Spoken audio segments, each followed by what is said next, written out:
Welcome to This Explainer. Okay, I want you to imagine something for a second.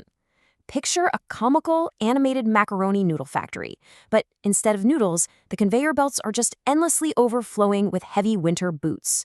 Just mountains of boots pouring out of the machinery way faster than anyone could ever possibly wear them. Sounds completely ridiculous, right? Well, that was actually the very real, very serious crisis facing the global industrial machine back in the early 20th century. Factories had literally become too efficient. So how on earth did society solve this efficiency problem? Well, by completely rewiring human psychology. Today, we're exploring the manufactured desire inside the engine of consumerism. Let's dive right into this blueprint of consumerism. We'll be looking at number 1, the gospel of consumption, number 2, the psychological architects, 3, engineering modern obsolescence, 4, algorithmic hyperconsumerism, 5, the macro consequences, and finally, number 6, the modern counter-movements. Section 1, the gospel of consumption, solving the efficiency problem.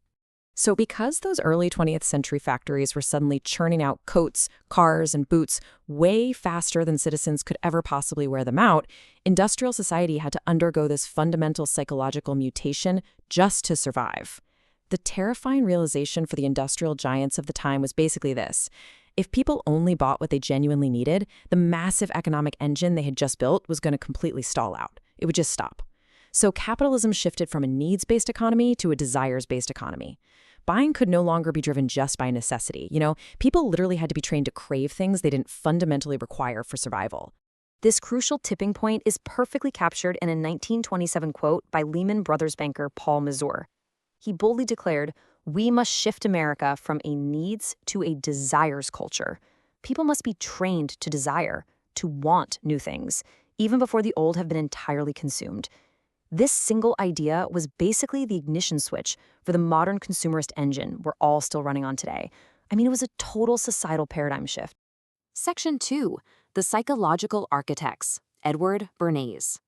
Now, to actually pull off this massive shift, they needed a mastermind, and they found one in Edward Bernays, who actually just so happened to be Sigmund Freud's nephew. Small world, right?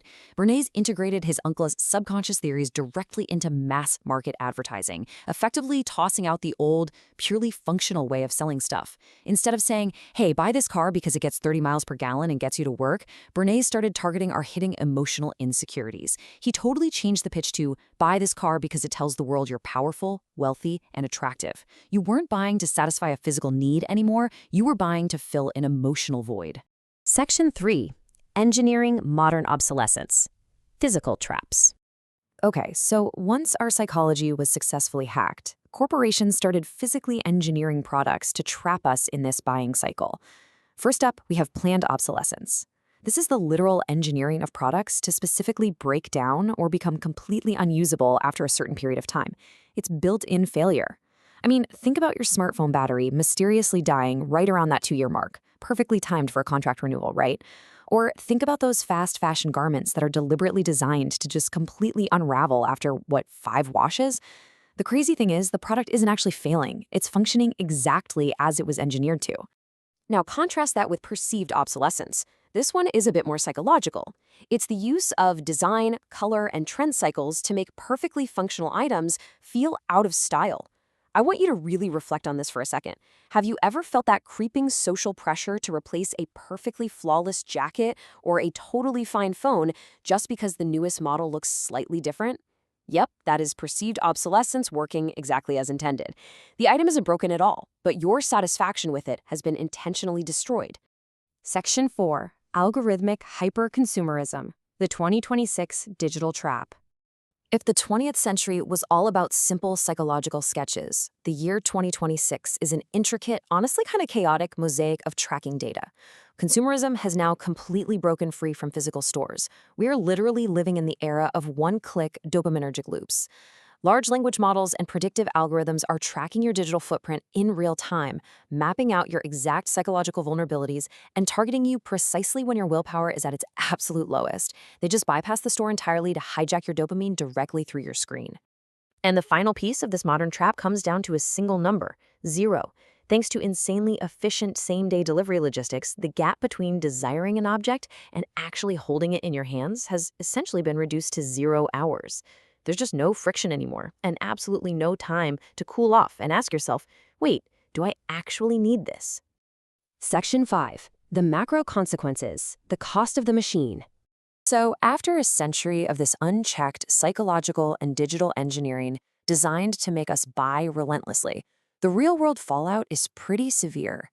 Let's look at what we were sold versus what we actually got.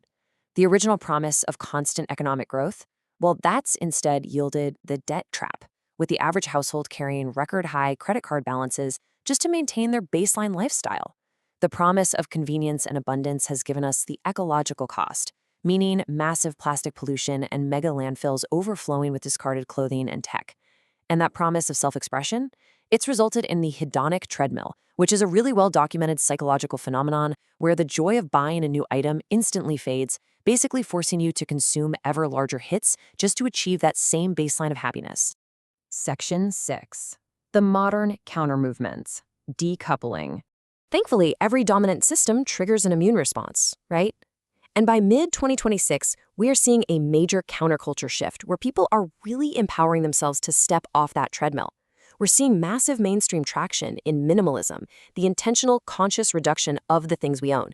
We're seeing the right to repair movement actually forcing companies to let users fix their own tech and resole their old boots rather than just endlessly replacing them. And we're seeing this huge wave of de-influencing, where creators use their massive platforms to explicitly tell users what not to buy. It's pretty amazing. People are actively choosing to decouple from the machine. And that leaves us with this final lingering thought.